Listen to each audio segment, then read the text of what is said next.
Bonjour, vous écoutez Modeste Schwartz, les post-occidentaux parlent aux post-occidentaux. Cette vidéo va être ajoutée à la série des mises au point où elle occupera le numéro 12. Alors en réalité, j'aurais tout aussi bien pu inaugurer une nouvelle série qui aurait été la série des notes de lecture, étant donné que aujourd'hui je voudrais avant tout euh, faire part des réflexions que m'a inspiré la lecture que je suis en train de finir, hein, appelons ça une lecture de vacances, d'un ouvrage que je recommande très chaudement à mon auditoire, qui est donc du regretté récemment décédé Jean-François Gaultier, La polyphonie du monde, des propos recueillis, donc des réponses données par le regretté Jean-François Gaultier à Maxime Reynel, qu'il faut chaudement remercier pour ce travail d'une grande humilité et d'une grande abnégation, et donc publié il y a 3 ou 4 ans aux éditions Crisis. Alors malgré tout, je n'intitulerai pas, je ne classerai pas cette vidéo comme note de lecture, parce qu'une note de lecture, je pense que ça implique quand même un cahier des charges un peu plus exhaustif. Donc je ne prétends pas rendre compte de cet ouvrage d'une grande richesse en dépit de sa relative brièveté quantitative. Je voudrais juste faire part des réflexions que m'ont inspiré l'une des nombreuses considérations très intéressantes que contient cet ouvrage. C'est donc au prétexte de la lecture de cet ouvrage que je procède à ces réflexions, mais cette vidéo ne prétend pas rendre compte de cet ouvrage, de la polyphonie du monde, un propos de Jean-François Gaultier, recueilli par Maxime Reynel. Et en fait, la considération dont il est question concerne le sociologue Max Weber. Non pas d'ailleurs toute l'œuvre, là aussi diverse et riche, de Max Weber, mais sa thèse la plus célèbre, celle qui a été en partie reprise, élaborée récemment en France par Marcel Gauchet, qui est sa fameuse thèse, enfin en tout cas chez Gauchet, ça devient la thèse du désenchantement du monde, mais qui, de façon évidente et explicite, dérive de la thèse la plus connue de Max Weber, c'est-à-dire du rapport qui pour lui a été historiquement un rapport d'engendrement entre l'éthique protestante, pour être complet il faudrait dire l'éthique protestante du travail, et la naissance du capitalisme. Là aussi, pour être un tant soit peu précis, il faudrait préciser du capitalisme financier, hein, du mercantilisme moderne qui allait déboucher sur l'actuel capitalisme financier. Or, la critique très subtile, très polie, hein, par rapport à mes écrits à moi en tout cas, que propose Jean-François Gaultier de cette thèse weberienne, qu'il ne réfute d'ailleurs pas à 100%, qu'il cherche surtout à mettre en perspective, dans une perspective plus intelligente en réalité, en regardant le problème de plus haut. Cette critique, disais-je, de Jean-François Gaultier, à l'encontre de la thèse centrale, ou du moins la plus connue par la postérité de Max Weber, m'a fait comprendre, c'est une prise de conscience assez tardive, eh bien, tout simplement que finalement, on peut dire que Max Weber, de mon point de vue, a été le premier des tiers-mondistes. Alors, pour que mon propos, c'est-à-dire affirmer que Max Weber a été le premier des tiers-mondistes, ne soit pas totalement absurde, je dois évidemment brièvement définir ce que j'entends par tiers-mondisme. Alors pour moi, le tiers-mondisme, c'est l'une des nombreuses formes de ce qu'on pourrait appeler le naturalisme ou l'essentialisme, c'est-à-dire des compréhensions de l'histoire humaine qui justement font l'impasse sur l'histoire, hein, des compréhensions non historiques, anhistoriques de l'histoire humaine. Dans le cas du tiers-mondisme, auquel, après Max Weber, les écoles traditionalistes, Guénon, Coomaraswamy, Evola, etc., donneront un contenu intellectuel et métaphysique beaucoup plus précis. Dans le cas, disais-je, du tiers-mondisme, cela consiste à penser qu'il existe une sorte de culture constante, de culture finalement naturelle, de l'humanité, de tous les temps et de tous les lieux, que cette culture aurait par conséquent aussi été celle de l'Occident. Donc la conclusion, ça va par exemple être que le catholicisme, disons le catholicisme de la fin du Moyen Âge et au moins jusqu'à la Renaissance, eh bien finalement c'est aussi une partie, je pense que Guénon aurait souscrit à ce propos, c'est une partie de cette culture universelle, disons de cette culture anhistorique que les traditionalistes justement du XXe siècle ont appelé la tradition avec un grand T, ou aussi la tradition pérenne, la traditio perennis. Et alors, comment est-ce qu'on se rend compte que cette tradition, que cette culture entre guillemets naturelle existe, hein, parce que si elle est tellement omniprésente, hein, c'est le problème du poisson dans l'océan. Hein. Comment est-ce que le poisson se rend compte de l'existence de l'océan? Jusqu'au moment où il est pêché, extrait brutalement euh, par la force de son milieu, il n'y a pas forcément de raison pour qu'il soupçonne l'existence même de ce milieu, parce que à défaut d'altérité, hein, ce qui ne s'oppose à rien n'est rien, hein, c'est le principe du langage humain, dont toutes les notions sont distinctives. Bon, le poisson n'est pas censé avoir conscience de l'existence de l'océan en tant que tel. Alors comment est-ce que certains humains ont pu, notamment les traditionalistes du XXe siècle, ont pu, à leur avis, de leur point de vue, arriver à la conscience de cette culture universelle, de cette tradition pérenne? Eh bien parce que, de leur point de vue, en Occident, à un certain moment, une erreur s'est produite. Hein. C'est pour eux l'erreur de la modernité. Alors Max Weber n'aurait probablement pas encore parlé comme ça. Hein. C'est pourquoi Max Weber reste beaucoup plus digérable par l'intellectualité de gauche que ne le sont en général les traditionalistes du XXe siècle. Hein. Les traditionalistes du XXe siècle, Guénon, Evola, etc., ce sont des gens que revendiquent dans leur ascendance intellectuelle, dans leur bibliographie, aujourd'hui des gens comme Alexandre Douguine. Hein. Donc pas franchement le mainstream intellectuel de gauche.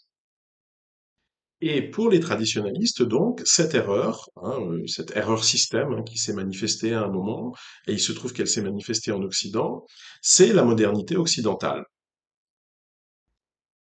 Et alors, du moment qu'on parle de modernité occidentale, à mon avis, la question essentielle, c'est de demander à partir de quand, hein, c'est-à-dire ça commence quand la modernité occidentale. Je pense en effet que cette question des césures, alors c'est assez paradoxal puisque j'ai longtemps considéré, je continue d'une certaine manière à considérer que la chronologie, c'est un peu l'écume de la science historique. Et les critiques qui ont été adressées, par exemple, par l'école des Annales, à cette vision de l'histoire constituée par une liste de dates reste tout à fait pertinente de mon point de vue. Hein. Je ne renie absolument pas le structuralisme, l'histoire des annales, l'école des annales, pardon, en histoire, etc. Et néanmoins, j'ai fini, notamment à l'occasion de l'écriture de, euh, de Covid, hein, Covid 1204-2020, je suis arrivé à la conclusion que tout de même, cette question des césures, au moins quand on parle de l'histoire des cultures avec un grand C, c'est-à-dire des cultures au sens qu'Oswald Spengler a donné à ce mot, que c'est finalement la question centrale. Hein. C'est-à-dire qu'en fonction de la façon dont tel ou tel penseur situera les césures majeures, eh bien, il aura une compréhension ou une autre, de mon point de vue, une juste compréhension ou une mécompréhension de l'histoire. Or, là, ceux qui m'ont lu, moi, d'une part, qui ont lu Covid, édition Culture et Racines, et qui sont aussi un tant soit peu frottés de philosophie traditionnaliste, disons René Guénon, voient tout de suite que, eh bien, nous ne situons pas les césures de la même manière. Pour les traditionalistes, et d'ailleurs aussi, d'un certain point de vue, pour Max Weber, hein, c'est ce que je viens de comprendre grâce à Jean-François Gaultier, la grande césure, c'est, dans leur langage, c'est la césure de la modernité, c'est-à-dire, disons, plus ou moins la Renaissance et la Réforme. Donc, en gros, avant la Renaissance et la Réforme, eh bien, en Occident, c'est-à-dire à l'époque en Europe, il n'y a pas encore d'Occident extra-européen à l'époque, on est toujours dans la tradition. Donc, le catholicisme du Moyen Âge tardif, le catholicisme post-scolastique, c'est toujours la tradition. Or, Weber, finalement, ne dit pas autre chose. Quand il attribue la naissance du capitalisme, j'ajouterais du capitalisme moderne, en réalité, parce que pour moi, le capitalisme, fondamentalement, ça remonte à la révolution néolithique. Donc le capitalisme, au moment de la Réforme, par exemple, il a, selon les régions du monde, entre 7000 et 1000 ans, hein. Bon. Mais bon, refermons cette parenthèse et parlons maintenant simplement du capitalisme, comme le faisait Max Weber, hein. Donc Max Weber, en attribuant la naissance du capitalisme, bah, finalement à la Réforme, finalement au protestantisme, euh, présage, hein, puisqu'il a précédé chronologiquement Evola, Guénon, Coomaraswamy, Evola, etc. Bon, présage le traditionnalisme. Or, ma critique du traditionnalisme, que j'étais d'ailleurs déjà en train d'élaborer, je prépare en réalité un ouvrage en partie consacré à cette question, au moment de ma lecture de Jean-François Gaultier, et que cette lecture m'a aidé à préciser, notamment en ajoutant Max Weber à la liste, hein, en comprenant, en m'aidant à comprendre finalement que Max Weber est d'une certaine manière le premier des traditionalistes ou le premier des tiers-mondistes. Pour moi, c'est plus ou moins la même chose. La critique que moi, je leur adresse, c'est de rester fondamentalement dans le logiciel occidental. En effet, que dit Max Weber? Il dit, je simplifie à l'extrême, qu'avant la Réforme, il y a une chrétienté européenne, il y a une tradition théologique qui est centrée autour de l'idée de providence. C'est Dieu qui décide et ses voies, comme on le sait, sont insondables. Et puis vient le protestantisme qui, entre guillemets, remplace ça par ce qu'il appelle l'éthique du travail et finit par conséquent, euh, selon d'ailleurs des modalités intermédiaires qui sont pas très claires, hein, ça m'a toujours un peu mis la puce à l'oreille, mais bon, finit en quelque sorte par remplacer la providence par le profit, parce que le profit est soudain affecté d'une valeur sotériologique, hein, c'est-à-dire qu'il devient interprétable en termes de prédestination au salut. Et donc, pour le dire d'une manière caricaturale, mais je crois que la caricature, en fait, est déjà dans Weber, bah, quand vous faites énormément de fric, ça veut dire que Dieu vous aime, et il n'y a pas de mal à s'enrichir, bien au contraire. C'est, c'est d'ailleurs ce que on va dire, les nostalgiques de ce que j'appelle le deuxième Occident, hein, qui sont finalement les descendants intellectuels du courant de pensée ultramontain, par exemple, en France.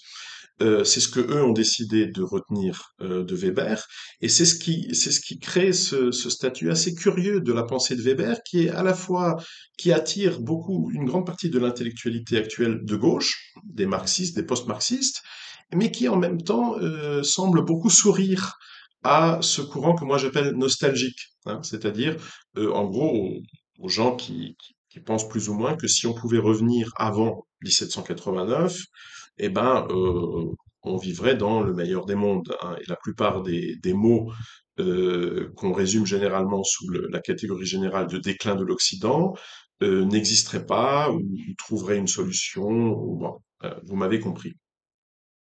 Or, la critique que, pour ma part, j'adresse à cette façon de penser, c'est qu'elle reste en réalité parfaitement occidentale, parfaitement scolastique, c'est-à-dire qu'elle relève en réalité encore et toujours de la théologie rationnelle.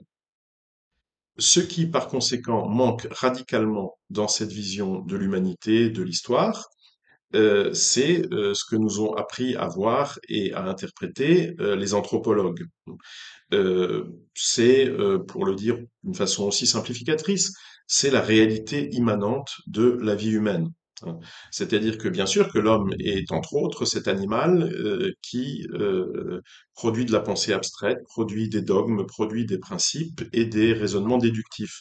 Oui, d'accord, mais enfin, l'homme, par ailleurs, est aussi un animal qui habite, hein, qui organise, transforme autour de lui l'environnement, le milieu naturel, de manière à le rendre habitable. Donc c'est l'animal qui a des maisons, hein. Euh, il n'est pas d'ailleurs pas totalement le seul, il y a aussi le castor, mais enfin, à ce degré, on va dire, d'élaboration et de dépendance, de symbiose avec l'habitat, il est très certainement le seul. C'est aussi l'animal qui se marie, hein. Il y a quelques espèces de mammifères monogames, certes, mais enfin des rituels de mariage, pas tellement, hein. En dehors de Sapiens sapiens, chez les mammifères, on n'en a pas vraiment observé. Bon, donc il y a toute une spécificité humaine anthropologique, hein, c'est celle qui est décrite par l'anthropologie, qui ne relève pas de la pensée abstraite, qui ne relève pas des principes, et donc par conséquent certainement pas d'une dogmatique ou d'une théologie rationnelle. Or, les deux principes qu'oppose Max Weber donc dans sa thèse centrale et enfin en tout cas la plus connue, donc le principe providentiel et le principe de l'éthique du travail, ce sont en réalité deux idées parfaitement abstraites, hein. Ce sont deux raisonnements relevant de la théologie rationnelle. Et alors, ce qui est assez drôle de nos jours, c'est de constater que cette pensée de Max Weber est devenue hégémonique. Alors, pourquoi est-ce que je dis que c'est drôle? D'une part, parce que à l'étage philosophique, en quelque sorte, je pense que c'est une pensée qui est à l'heure actuelle déjà dépassée, hein. Pour ne citer que deux exemples, et avec un certain manque de modestie, eh bien, l'existence donc de ces deux textes, hein, la polyphonie du monde de Gautier et Mon que vide, euh, suffit à démontrer que bon, bah, Max Weber d'une part, et puis aussi les traditionalistes du XXe siècle, qu'il ne faut pas mépriser, hein, le rapport entre autres documentaire à, à la pensée en général et à la connaissance des spiritualités extra-occidentales est considérable. Donc je recommande moi la lecture de Guénon, d'Evola. Bon, mais enfin, philosophiquement, on peut dire que tout cela est déjà dépassé.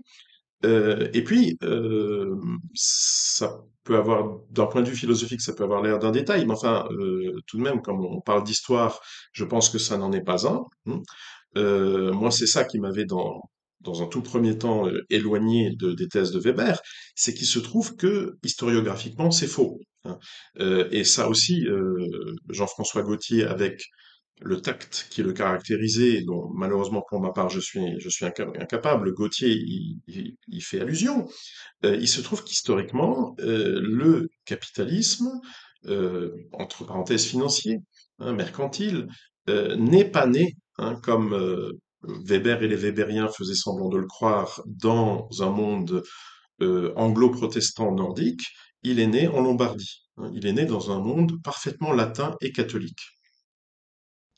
Et là, je referme cette parenthèse pour revenir à mon constat disons, de généralisation du Weberisme, hein. C'est-à-dire que bien que finalement déjà dépassé, quand on est, je vais le dire avec un manque de modestie assumé, quand on est à la pointe de l'évolution philosophique, on se rend compte que Weber, c'est du passé.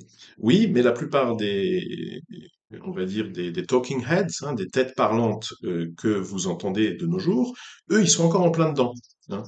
Et ce, d'ailleurs, ça c'est très intéressant, c'est là qu'on voit, c'est là, j'allais dire, c'est presque la définition d'une pensée hégémonique, hein. C'est quand des gens qui pensent sincèrement être radicalement opposés les uns aux autres d'un point de vue politique doctrinal, mais en réalité ont les mêmes idées. hein. Et là, il est très facile de le constater, puisque bon, l'actualité, entre guillemets, géopolitique, guerrière, etc., donne lieu à une certaine polarisation du débat. Et donc, vous avez d'une part des gens qui professent une certaine exécration, alors à la fois du capitalisme et du monde anglo-protestant, euh, ou judéo-protestant, hein, pour ceux qui ont le courage de lui donner ce nom. Les autres le pensent très fort et ne le disent pas. Bon, alors ils vont dire anglo-protestant. Bien, d'une part. Et puis, d'autre part, vous avez des gens qui, au contraire, euh, sont des groupies, hein, si j'ose dire, et du capitalisme et du protestantisme. Là, je pense notamment, il faut bien le nommer, parce que c'est une voix aussi intéressante qu'isolée dans le paysage francophone, je pense notamment à Jean Robin, hein. Mais en réalité, ils sont d'accord, hein. C'est-à-dire que Jean Robin, pour l'avoir un peu pratiqué, un peu écouté, je me suis rendu compte que lui croit sincèrement, hein, que le capitalisme est en quelque sorte une sécrétion du protestantisme, historiquement. Bon, historiquement, c'est faux. Mais lui, en tout cas, il en est convaincu. Et donc, il est à 100% pro-Amérique. Alors, évidemment, plutôt une Amérique républicaine, plutôt une... Bon, d'accord, pro-OTAN, pro-capitalisme, et donc il est protestant, me semble-t-il converti d'ailleurs. Bon, c'est assez drôle, hein, parce que moi en revanche, je suis pas tellement une groupie du protestant. Moi, je suis protestant de naissance, luthérien, par tradition familiale, hein, j'y peux rien, c'est pas un choix. Bon, et en fait, ben non, j'idéalise pas tellement peut-être justement parce que j'ai grandi dedans, donc moi, je vois ce que c'est en réalité, en fait, le protestantisme. Bon. Mais Jean Robin, oui, Jean Robin, lui, il l'idéalise, hein.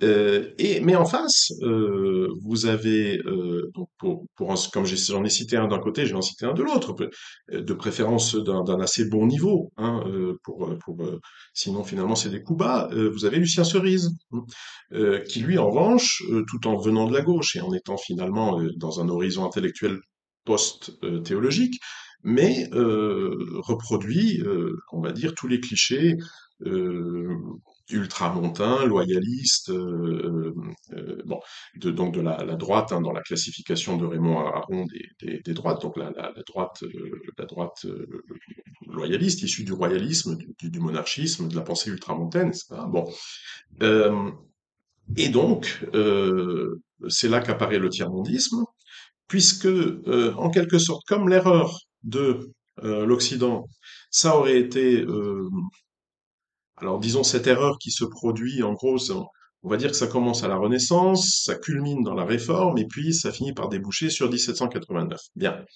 Eh ben, on va essayer d'aller trouver, en dehors d'Occident, des cultures, entre guillemets, là je mets des guillemets parce qu'à mon avis, appeler ça une culture, ça démontre surtout qu'on n'a soit pas lu, soit pas compris Spengler. Bon. On va donc aller trouver des cultures qui, comme elles ne sont pas occidentales, bah oui, c'est en dehors d'Occident, donc forcément, c'est pas très surprenant qu'elles soient pas occidentales. Vous voyez, c'est-à-dire que les Chinois soient pas occidentaux, c'est bon, c'est pas un scoop, mais bon. Et donc, comme elles sont pas occidentales, donc comme elles n'ont finalement jamais produit ce que moi j'appelle le troisième Occident, c'est-à-dire l'État-nation démocratique, elles vont avoir des structures qu'on va pouvoir plus facilement comparer, notamment, même si sur le fond c'est un malentendu, mais on va pouvoir faire des analogies avec les structures politiques, culturelles, etc. du deuxième Occident, hein. Le bon temps de l'Occident, hein, l'Occident qui n'avait pas encore dégénéré, Louis XIV. Bon. Donc on va se trouver des petits Louis XIV comme ça, notamment en Orient, hein, des Xi Jinping, des Vladimir Poutine, etc. Et on va dire, ben voilà, en fait, le camp du bien, c'est eux. Parce que eux, ils n'ont pas été infectés par le protestantisme et on va dire, son volet économique, le capitalisme. Et du coup, alors même qu'en réalité on est face à des structures post-soviétiques ou néo-soviétiques, c'est-à-dire en fait à des dérivés de sécrétion, encore et toujours de la pensée occidentale. Bon, hein, parce que Karl Marx n'était pas chinois, hein, Engels était pas russe. Bon, mais bon, on va dire, bah voilà, c'est ça le modèle à suivre, c'est ça le camp du bien, hein. Donc abat le capitalisme et vive le Parti communiste chinois. Bien. Or, ce qui est très frappant, et c'est un peu l'ironie du sort, c'est que ces deux camps, ces deux écoles de pensée, Jean Robin et Lucien Cerise, bah finalement, sont parfaitement d'accord euh, pour accepter les leçons, à mon avis erronées, de Max Weber. Hein, ce sont l'un comme l'autre des Weberiens, plus ou moins conscients de l'être.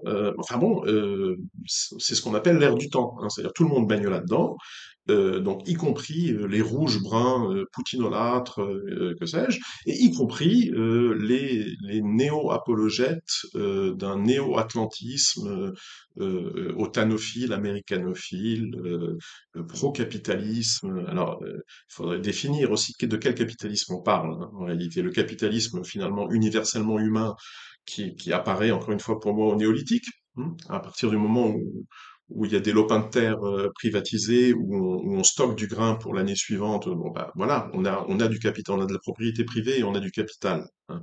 Ou est-ce qu'on parle du capitalisme financiarisé, du capitalisme de connivence, qui est en train de finir de pourrir les économies occidentales? À mon avis, ça revient vraiment pas au même.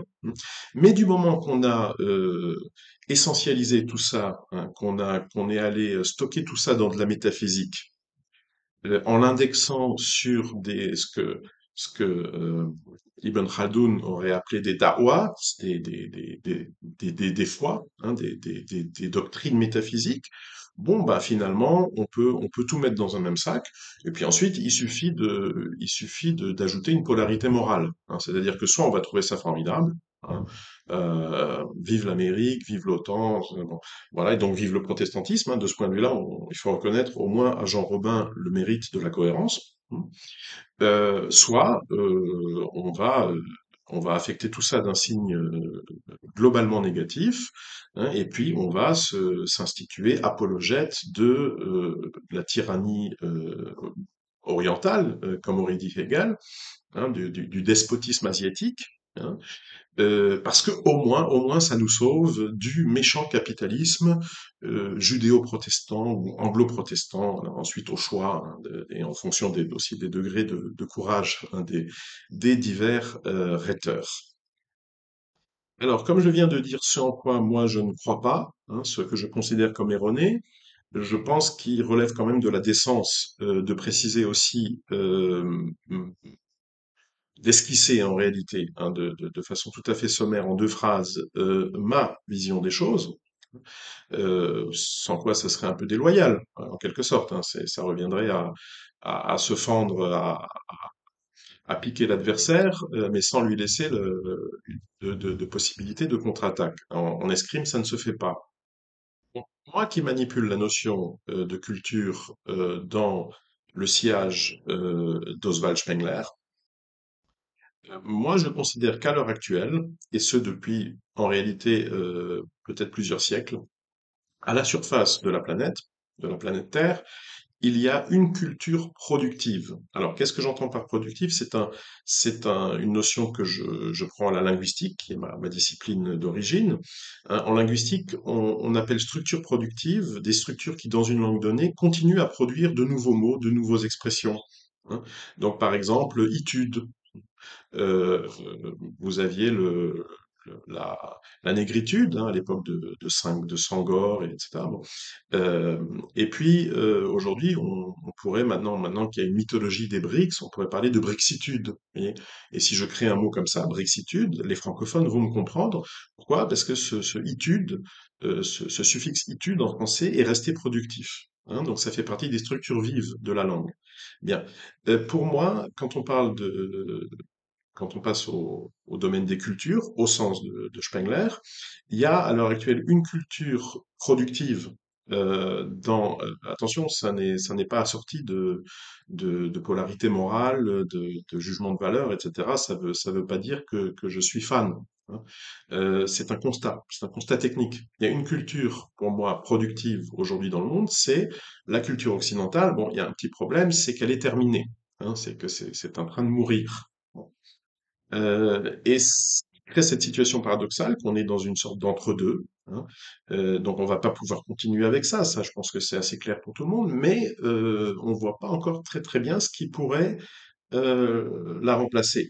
Là, évidemment, je me distingue, hein, je diverge radicalement de l'opinion des tiers-mondistes, qui, eux, principalement parce qu'ils ne comprennent pas ce concept de culture, ont tendance à penser que, par exemple, la société chinoise telle que l'organise actuellement le Parti communiste chinois, c'est une culture à part entière, homogène, productive, donc qui aurait un futur, un avenir en tant que tel, hein, au même titre que la culture occidentale. Bon, à mon avis, c'est complètement faux.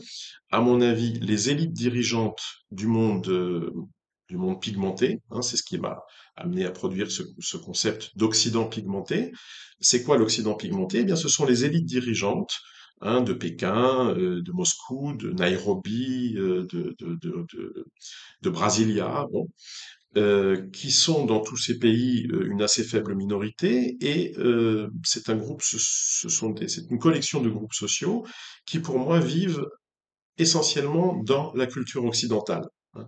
Même s'ils sont le produit d'une hybridation, hein, disons qu'ils ont tous des ancêtres relativement proches qui ne vivaient pas là-dedans, mais eux vivent là-dedans, hein. Et c'est très facile de s'en rendre compte d'ailleurs avec les instruments de l'anthropologie, ou je dirais même de l'observation de bon sens, hein. Puisque même quand ils vont, alors à part maintenant, il y en a un ou deux qui se singularisent. Vous voyez, il y a Modi, l'Indien Narendra Modi. Alors lui, il se pointe en tenue traditionnelle indienne. Bon, mais ça reste relativement rare. La plupart, même quand ils se réunissent pour, j'allais dire, dénigrer l'Occident, conspirer contre l'Occident, eh bien, ils se pointent en costume cravate. Et ils sont généralement rasés. Alors vous avez un ou deux originaux, hein, Loukachenko, les descendants du bassisme panarabe, etc., ou d'ailleurs du kémalisme en Turquie, qui gardent quand même une moustache, hein. C'est là qu'on voit que malgré tout, bon, il y a du mou, hein, ça branle dans le manche. Bon. Mais en général, en tout cas, il n'y a pas de barbe, hein, à part les Iraniens. Bon. En tout cas, ils sont rasés. Les 80%, ils sont rasés et ils portent un costume cravate.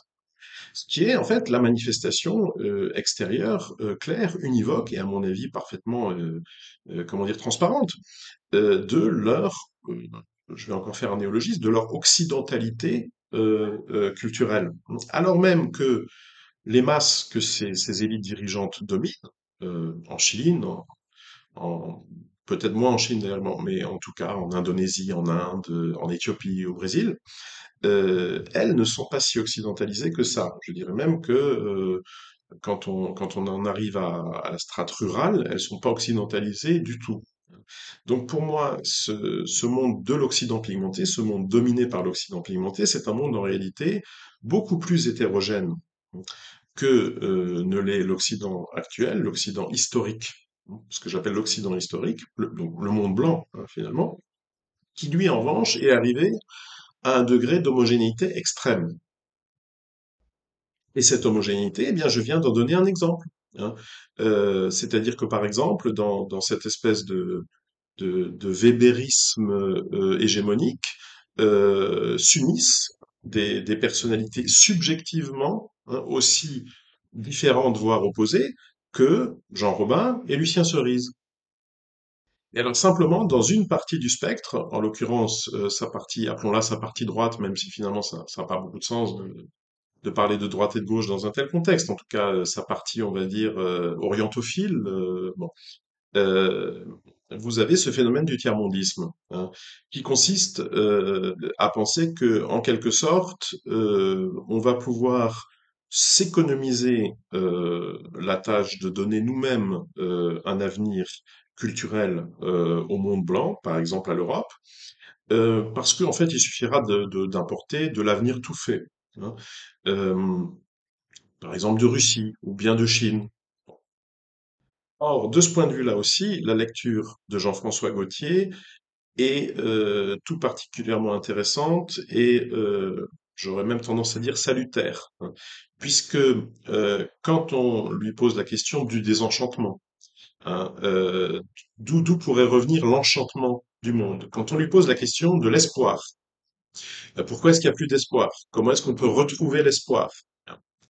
Eh bien, Jean-François Gaultier répond par une critique qui est pratiquement épistémologique, hein, qui est cognitive, qui touche au fondement de la cognition occidentale, et qui pointe vers ce handicap dont l'Occident mourant est affecté, et que moi j'appellerais la perte de la capacité de projection, hein.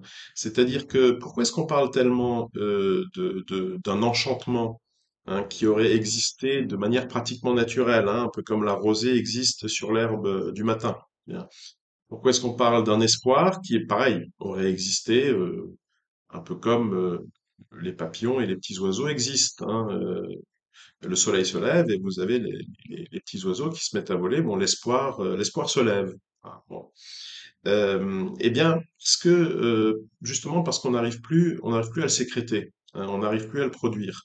Alors, ce que nous rappelle Jean-François Gaultier, c'est que l'enchantement, l'espoir, ce sont des réalités idéales, disons, qui ne se situent pas prioritairement dans le passé, même si elles doivent toujours avoir des racines. Évidemment, il y a pas de plante sans racines, mais dans le monde humain en tout cas. Mais ce sont en fait, des réalités qui relèvent de l'avenir, de la projection. Exactement d'ailleurs comme la notion de race, hein, c'est ce que nous apprend la génétique, hein, c'est-à-dire les races héritées. Finalement, ça n'existe pas tellement. Ce qui existe surtout, ce sont des isolats, hein. Ce sont des populations qui décident de former une cohérence, hein, qui décident de se solidariser et donc, à un certain degré, de s'isoler du reste de l'espèce, et qui, par conséquent, vont, au fil des générations, accroître leur homogénéité, hein. Donc, la race que les racistes scientifiques, hein, donc par exemple les descendants, on va dire un peu attardés de l'hitlérisme, ont tendance à considérer comme un acquis, hein, comme une tradition, en réalité c'est un projet.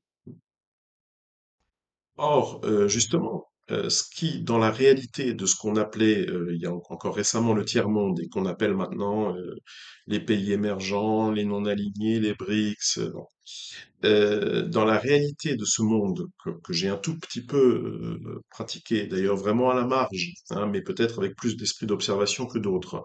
Bon, ce qui, moi, me frappe, c'est justement l'absence de ce genre de projet, hein. Et pour une raison très simple, c'est que la crème de ces sociétés, leur élite, hein, les couches sociales qui normalement seraient en charge de donner une forme à ce projet collectif, eh bien, ce sont en fait culturellement des Occidentaux, hein, des Occidentaux qui ont la gueule d'un Narendra Modi, d'un Xi Jinping, etc., des Occidentaux pigmentés, mais ce sont des Occidentaux qui par conséquent partagent, hein, cette pathologie qui est la nôtre, ce handicap de la perte de la capacité de projection. Certes, aux étages inférieurs, pour le dire de cette façon, d'édites sociétés, hein, de la société indienne, de la société éthiopienne, que sais-je, bon, vous avez des types culturels extrêmement différents, hein, d'ailleurs aussi très différents entre eux. Bien. Simplement, le problème est là. Ce sont des couches sociologiques, hein, ce sont des groupes humains dominés. Qui en général ont tendance à considérer cette élite urbaine occidentalisée comme leur avenir, hein. C'est-à-dire pour le paysan chinois moyen, ça existe encore, il y a encore une ruralité en Chine. Bon, les princes rouges, les apparatchiks politico-économiques, hein, puisqu'il y a eu hybridation bon, du Parti communiste chinois, c'est leur avenir, hein. C'est-à-dire que si leurs enfants se débrouillent vraiment bien dans l'existence, ils sont censés finir par devenir ça. Bon. Alors, est-ce qu'ils resteront éternellement dans cette opinion, hein? Est-ce qu'il n'y aura pas un moment de grande révolution dans le monde pigmenté? je mettrai pas ma main au feu, hein. Bon, je pense même qu'il y a de fortes chances en réalité pour que le XXIe siècle soit l'âge des révolutions, non pas en Occident, qui n'a à mon avis plus de potentiel révolutionnaire, mais justement non pas dans l'Occident historique, mais dans l'Occident pigmenté. Seulement du coup, tant que ces révolutions ne se seront pas produites, hein, c'est-à-dire tant que le monde extra-occidental sera dominé par l'Occident pigmenté, tant que vous verrez tous ces Davosiens en costume-cravate, hein, à la tête des gouvernements chinois, russes, indonésiens, indiens, voilà, et ben ça me semble exclu. Et par conséquent, regarder vers l'Occident pigmenté euh, comme, si vous voulez, le chrétien à Pâques regarde vers Jérusalem d'où va lui venir la lumière pascale, ça me semble être une illusion particulièrement délétère. Et d'ailleurs aussi un symptôme de lâcheté intellectuelle, hein, parce que pourquoi est-ce qu'on regarde vers tel ou tel lointain dans l'attente de la lumière? Eh ben parce qu'on a la flemme, en fait, de se mettre à gratter soi-même sa pierre à feu, à mettre soi-même le feu à son étoupe. Donc voilà les considérations que j'entends mettre en forme, entre autres, entre autres considérations, dans l'ouvrage auquel je travaille en ce moment, euh, que moi j'aimerais bien intituler, bon vous savez que c'est toujours aussi, c'est toujours aussi une question de marketing. Bon, l'éditeur a toujours, que j'ai pas encore trouvé d'ailleurs, que je cherche, a toujours sa voix au chapitre. Donc bon, il est difficile de dire sous quel titre ce texte finira par paraître s'il est un jour imprimé. Moi, j'aimerais bien en tout cas l'intituler Retour de Razi. Et ce texte contiendra, entre autres, une critique de ce que moi j'appelle le tiers-mondisme et dont j'ai fini par comprendre, là très récemment, et à l'occasion de cette lecture que, encore une fois, je recommande à tous, hein, de Jean-François Gaultier, donc dont j'ai fini par comprendre que finalement l'un des pères spirituels dans l'intellectualité occidentale des 19e, 20e siècles n'est autre que on pourrait dire l'un des pères aussi de la sociologie, hein, ça n'est pas un hasard, le grand sociologue Max Weber. Voilà. Circuler, il n'y a rien à voir.